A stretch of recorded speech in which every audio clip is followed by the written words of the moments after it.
We've just been climbing. Yes. Oh, yes. Sorry. Yes. I guess we're now live. Wow.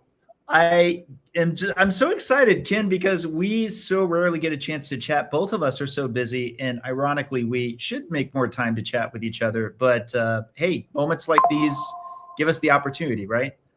Absolutely. It's always a pleasure to chat with you. There are very important topics in medicine and science, in lipidology, that absolutely don't get discussed enough. And I think that we need to talk about that. So that brings us to what actually is the reason we set up this live stream. As you know, we have a documentary that takes place over the last several years. It follows the very central study that you know has been at the center of my life, the keto CTA / lean mass hyperresponder study. And it also covers a number of personal stories, like Robin Dobbins and Jen Unwin and many others. And they've all ran into this conundrum that I've ran into, which is, hey, I get this new lease on life seemingly going on a low carb diet, but then this one thing comes up, which is my cholesterol goes way high. And that's why we need to do a study to see if there was indeed a risk associated with those people who go on this diet, and find out prospectively if it is concerning. So, Ken, are you excited to let me as a family doctor just break this down a little bit more for people. So just imagine that you're severely obese, you're type 2 diabetic, your triglycerides are sky high, you've got fatty liver, and you're depressed or anxious, your mental health is suffering, and you find a way of eating that you can eat until you're full, you don't have to starve yourself, and you get to eat delicious foods. And you've seen crazy people like Dr. Berry and Dave Feldman talk about this way of eating online. You're like, well, I mean, I love all those foods. I could try that. And so you go on this way of eating, and a few months later, 3 months, 6 months, 9 months, 12 months, you're no longer type 2 diabetic. You no longer have fatty liver. You know, your blood pressure's come down. You no longer have type 2 diabetes. You've lost 40, 50 pounds, but your LDL cholesterol went up. And you go see your doctor so proud that you're no longer a type 2 diabetic, so proud that you've lost 40, 50, 60 pounds, so proud that your triglycerides are now under 100 and your HDL went up, and you feel so much better, and your mental health is so much better. And your doctor proceeds to lose his or her mind because your LDL cholesterol went up, and says, you got to stop this way of eating immediately. Have I set that up properly, Dave? That pretty well sums it up. There's quite a lot of people who come to the Facebook groups who have that story. And there's certainly a lot of low carb doctors who are saying what you're saying, that they've had patients that have come and said, this way of eating, this way of life isn't going to work for you if it ultimately results in you having a heart attack that much sooner. Yeah. And so go ahead, Dave. Go ahead. No, Go ahead. You were about to say. I was about to say there was a very good study that was done out of the Women's Health Initiative many years ago, and there's now a new study that was published very recently with a large patient population that shows very clearly, I would say unequivocally, that having type 2 diabetes is much, much more likely to give you a heart attack than having high LDL cholesterol. That being obese, that having high blood pressure, having metabolic syndrome, that all of these things are provably going to increase your risk of having a heart attack significantly more than having high LDL cholesterol. But yet, the average doctor tells the average patient who's found this way of eating and who has benefited from it tremendously, they ignore all that research and ignore the fact that this patient reversed type 2 diabetes on their own, reverse fatty liver on their own, reverse hypertriglyceridemia on their own, and also reversed hyperinsulinemia, which is my personal bugaboo. They reversed all that on their own at home with food. And then the doctor just cancels all that good feeling, cancels all that benefit, and ignores those two very well done research studies and says, you've got to stop eating like this. Your LDL has skyrocketed, and that is obviously the biggest risk factor for having a heart attack. So you must stop this ketogenic way of eating immediately. It's the conundrum that has quite literally been driving me the last 10 years. Because if that's true, then it seems pretty simple, right? All we need to do is get a collection of people who are metabolically healthy, or at least more metabolically healthy than the average American, and find out those folks who are on a ketogenic diet, who are testing their BHB levels every single day with a Keto Mojo, are they going to show this rapid increase in plaque that would be expected with the higher levels of LDL that they have? And that's what's exciting about this movie. I mean, there's already been some spoilers, if you will, in that a lot of people following this story already know that it's been a roller coaster ride, but the data is out there.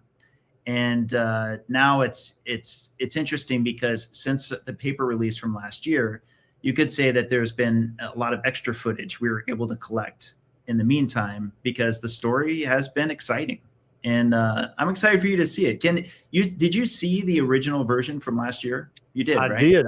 I was there for the premiere and was blown away by that. And so if you've added some more relevant footage, that's going to make it even better. It's actually pretty exciting, because at that point in time, we only had one analysis, and that was the semi-quantitative analysis. Right. And now there's been a total of 4 analyses that have been done on the study. And while I can't fully unpack what's happened with the Clearly analysis, I will say that there's some news coming out on that soon. But beyond that, there's also HeartFlow and QAngio analyses. Both are independent analyses. All of these are on the same 200 scans. And the data that's come out of them is incorporated into the movie. And it's a pretty fascinating connection that there's a topic that we touch on just briefly that gets a lot more discussion at the very end of the movie that I think you'll find very interesting. Excellent. Excellent. And we're actually going to be hosting a premiere of this in Dixon, Tennessee, coming up in the near future. And I don't have a link currently on this video, but I will go back after this is no longer live and I'll add that link. So if you're in the Nashville, Dixon, Tennessee area and you'd like to be a part of the Tennessee premiere of this documentary, The Cholesterol Code, then you can get your tickets and you can come and watch it with me and Nisha and Amanda Decker and all the other Tennessee folks. I just looked it up. It's March 26th. Apologies. Ken and I are very busy, so we didn't know ourselves at the time that we were just now looking. So March 26th at the Roxy Theater in Dixon, Tennessee. And I will post a link so that you can click straight off and get your tickets so that you can be one of literally the first people in the state of Tennessee to see this compelling, entertaining documentary. And I'll tell you, Dave, the personal stories of the people who, there's no other way to say it. They transformed their lives. It was like just a metamorphosis from this sick, frail, depressed, just kind of existence. Now, you couldn't even really call it a life. They were just existing, and they found this way of eating. And now they're actually living again. And yes, it's absolutely non-scientist friendly. That's why I was bringing up the stories, because the stories it's very simple to understand. Previously, this person was very, very sick and not very happy. After they adopted this way of eating, they're now very, very healthy and much happier. But yet their LDL cholesterol went up. And so all of Dave's work and research is going into looking at this group of people whose LDL cholesterol skyrockets when they adopt what I consider to be the healthiest way a human being can eat. All the research is looking at this group of people going, okay, their LDL skyrocketed, but otherwise they're completely, perfectly metabolically healthy. is their high LDL cholesterol? Is that really something that they should just walk away from this way of eating that revolutionized their life? Right? Yeah. Well, and again, not to spoil the movie, but there is a story of somebody who decided to try reintroduction of carbohydrates for literally the only purpose of lowering LDL. And for what it's worth, I can just say broadly, for some people, that's not a problem at all. If they're not using a keto diet for efficacy, if they find they can metabolize carbohydrates well, I'm sure you're like I am, Ken, and that at the end of the day, proper human diet can be very individualized, right? Different people Absolutely. have different needs. But that said, are there some people, and does this movie cover some people for which keto is just the way that works the best for them, particularly if they have some efficacy, some kind of illness that they're working around, that keto is uniquely beneficial for? Well, not only do we cover a lot of that, but I'm sure you know as well as anyone, Ken, that it's so undercovered. And hats off to folks like the Bazookies and Metabolic Mind for helping to advance this research, to Chris Palmer and everyone else who's really helping us understand what's possible, just so that people at least know that there's an option and that they can explore the option, whether it works for them or not. Absolutely. And type 2 diabetes is so dangerous with regards to having a heart attack. It's so much more dangerous than really any other risk factor. It is more dangerous to have type 2 diabetes than it is to be a smoker with regards to having a heart attack. That's why we founded the American Diabetes Society, is because we feel that currently the messaging is just not there to really explain this to people. Hey, okay, your cholesterol's high, but you've got type 2 diabetes. That's way more dangerous.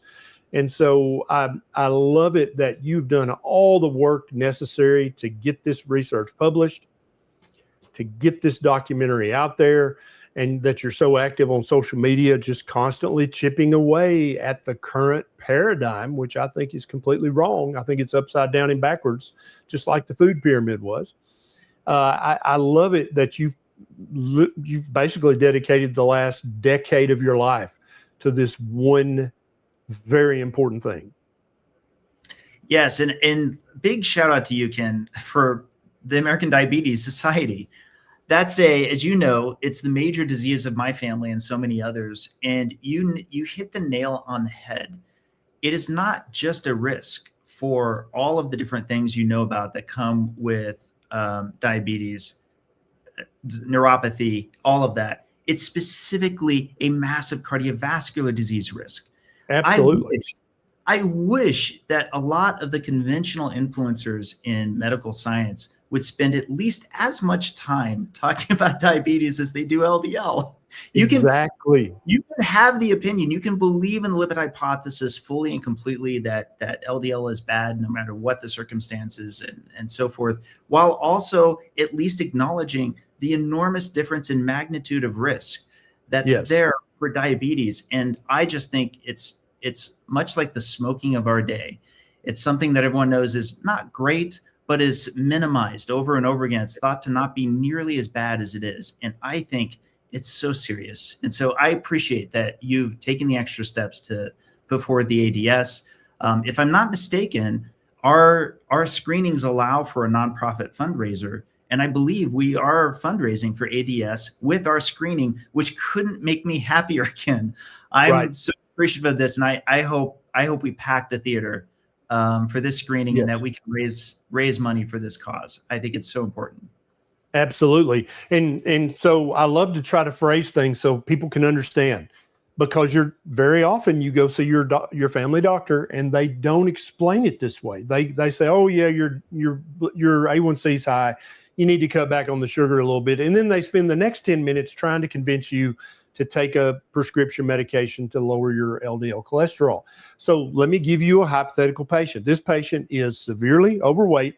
They have type 2 diabetes. They have high blood pressure. They smoke. They have a family history of heart attack. They have fatty liver. What else? That they have all those things. Out of all those things I just mentioned, which one of those is the biggest, most dangerous risk factor for that person having a heart attack? Is it smoking? Is it high cholesterol? Is it that they're obese? Or is it the type 2 diabetes?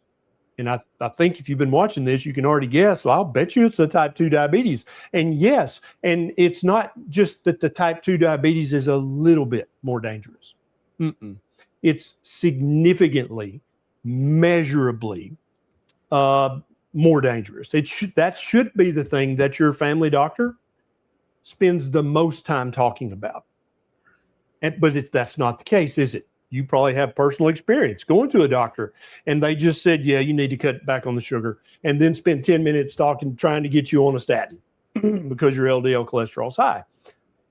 There are multiple reasons that happens. There are multiple reasons why that is true, which we won't go into today because we really want you to focus on what's the most dangerous thing for me, and then how do I fix that, and then go watch the Cholesterol Code documentary. So you can, if you're like, yeah, I kind of want to try keto, but I don't know, I've heard you can have a heart attack.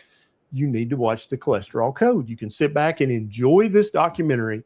And at the end of it, you'll go, I get it now. I understand. There's not only risk for heart attack, but there's relative risk. There's orders of risk. I use the analogy, Dave, if I had a shotgun and a BB gun, and I said, hey, I'm going to shoot you with one of these. Which one do you choose? Any common sense person is going to say, well, I'd rather neither, but since I have to choose, I'll take the BB gun. And that's the analogy I personally use for type 2 diabetes. That's the shotgun. High LDL, that's a BB gun. Maybe you pumped it 10 times, or it's going to hurt really bad, but it's not as dangerous as the shotgun. And that's my analogy I use. I'm not saying Dave agrees with that, but that's the way I explain it to patients. But I think, and I'll concede for me, it's very much let's just get the data. We don't do studies on people who are metabolically healthy with high LDL cholesterol, who don't have some impairment or congenital disease like monogenetic FH. But we need to just get. This is where the ketogenic diet has provided a powerful scientific opportunity, because all you need to do is actually capture the data from these folks to see for ourselves what it shows. What do these scans tell us? And that's the beauty of it, is not only do we have this study, but as you know, we have a conference next month. You're going to be at it, the Collaborative Science Conference, or as we like to call it, COSI. And we're hopefully completing the funding for our second major study, the Triad study, which is, again, looking at folks with high LDL cholesterol, but also high HDL cholesterol, and low triglycerides. And this is the way we find out. The way we find out is how much of a BB gun it is or isn't, is to just look, is to just get the data.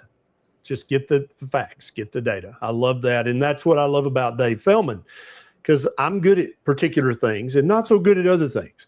Dave is very, very good at remaining, even though he has personal beliefs, he's very good at remaining perfectly objective, just the facts, black and white. What does the data say? I'm not so good at that, but I'm really good at explaining this stuff. And so I love it that we're able to team up and do this because we need objective data with no opinion in it. And that's what Dave is out there busily collecting. And that's I have to concede, Dave, that's what's going to make the average family physician or the average internist or the average OBGYN, that's what's going to ultimately make them comfortable to say, yeah, the lipid heart hypothesis, it's mortally wounded. I mean, we believed in it for decades, but there's research coming out all the time showing that type 2 diabetes is way more dangerous than having high LDL cholesterol. So I'm going to spend 60 seconds talking about your high LDL, and then we're going to spend the next 9 minutes talking about you need to reverse your type 2 diabetes. All right. I will, of course, I have to humbly say we're all biased, so I wouldn't say that I'm fully objective. What I will say is it has been a learning process in and of itself to align these systems to get objectivity. That's part of the larger story with regard to the second analysis, which we'll get a chance to chat about more later. But the most important thing are the scans, are the scans, are the scans. You'll hear me say that over and over again. Yep. These original 200 scans, all of these analyses are against those scans. And the most important thing is that we confirm as best as we can what the data truly say. But that's where the objectivity becomes crucial. You want those methods to be exemplary in how it is that they collect and aggregate them together. And that's now represented in this movie. What I like about this movie is it had foreknowledge of things, including events that are soon to be coming out, that you'll get to see unfolding behind the scenes when you actually watch the film, which you haven't seen yet, Ken. You'll get a chance to see it. I haven't seen the updated version. Yeah, I cannot wait to see this. So let me just say once again real quick, the major call to action is, if you're watching this right now, you can see cholesterolcodemovie.com on your screen. You can, right now, we already have lots of hosts. You're welcome to host a screening if there's not one where you're at. But there's more and more of a chance that there is one where you're at, especially if it's in a major city. I'm stunned to find out that we're up to 78, Ken. 78 different signers, and people are hosting. Some of those have already fully booked. And we even have, we even just last week, I got to mention that there was one that's been sold out already. And this is like 2 months from now is when the screening happens. I love it. I love it. And I'm going to try my best to sell out the Dixon, Tennessee event. I don't think we'll have any trouble at all selling it out, but it is a fairly big theater in Dixon, Tennessee, the Roxy. And so can people, until I post the link directly to that, can they go to cholesterolcodemovie.com? Yes. And pick the Dixon, Tennessee event? That's correct. You can, if you want to attend a screening, just go there right now, go to cholesterolcodemovie.com, and you can click on the link and jump in and find where there's a screening near you. And again, we're still taking signups. You can be a host for your own screening. All you have to do is recruit around 40 to 60 people, just activate your community. There's no risk. Anybody can easily sign up, and basically they register. They're getting other people to register, and you only get charged if the movie tips, as they say, what tips over to being fully booked and is activated. In the case of what we're doing with yours, Ken, I'm showing up. I'm coming to your showing. And so as with the one we're doing, if you're also hosting a screening, you can have a Q&A. I can't get to all of them. I've only been able to get to a handful, but the point is, a lot of people are like us. They're wanting to have this conversation, and they can book their own guests and have a Q&A that follows. Usually they account for another 30 minutes following the showing for having the screening hosted, for which you can carry the conversation further, because that's the biggest, most important thing. I'm sure you agree with me on this, Ken. At the end of the day, the low carb movement has been such a grassroots effort. It's not like all across the world, a bunch of people said, I'm going to put my patients on a low carb diet. No, it was a lot of people finding out that indeed just reducing their carbohydrates was the key to working with their diabetic complications, right? And that ended up being a lot of the story of this research. It's only been through the people. It's only been through help from folks like yourself and the people who are following us right now that has made this possible. And I think the movie covers that really well. I totally agree. And I think that the low carb and the ketogenic, and indeed even the carnivore communities, I mean, all kudos to them, because they have literally this is not AstroTurf. There's no lobbyists involved here. There are no big corporations who are funding this behind the scenes.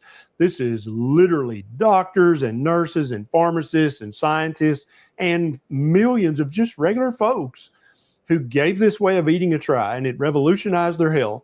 And then they became a fervent advocate for this, and they started telling their friends and their family and their neighbors, hey, you need to try this. I feel so much better. I look so much better. And it has moved the needle, Dave. There are hundreds and hundreds of doctors and other paramedical people, professionals now, who recommend this low carb, keto, even carnivore. That's their first recommendation to their patients who have type 2 diabetes or high triglycerides or metabolic syndrome. or obesity, that's their first recommendation now. And back when you and I started this back in 2016, 17, there were no doctors that was their first recommendation. It was only a begrudging, like, well, gosh, you do look a lot healthier and you seem like you feel better. I guess keep doing it, and I hope it doesn't kill you. But and we've actually seen this now move at the federal government level with the new dietary guidelines. You can't tell me that all of the millions of people around this country doing low carb and keto and carnivore didn't have effect with these new dietary guidelines. I may be wrong, but I'm just telling you, it sure looks like it to me. And so kudos to the low carb, keto, and carnivore communities for not shutting up, for not going silently and sitting in your corner with your results. Thank you so much for paying it forward by sharing what happened to your health when you tried what I consider to be a proper human diet, but some doctors consider to be a very dangerous fad diet. Well, I couldn't have said it better myself, Ken. This has just been, thank you so much for being generous with your time. I'll just do the last pitch for, go to cholesterolcodemovie.com for all of your resources, but also to see if there's additional screenings. And Ken, I cannot wait to finally get my chance to interview you for the Feldman protocol next month at COSA. And incidentally, anybody who's curious as to what I'm talking about, it's literally the day before the conference starts. It's on a Thursday. And tickets are limited, but we still have some in case you want to sign up. When you sign up to the conference, that's an add-on. It'll be great. It'll be the only one we've ever done yet. That's going to be in front of a live audience. So that's going to be fun. It's going to be great. So thank you so much. And I hope everyone has a wonderful week. Thank you so much for coming on, Ken. Absolutely. Thanks so much. You guys, if you haven't done so already, go to cholesterolcodemovie.com and either get your tickets for a screening near you or sign up to host your own screening, because the reason that millions of people are benefiting from a proper human diet is because people share their story. And that's one of the most powerful ways you can share your story, is to sign up and hold a screening in your city.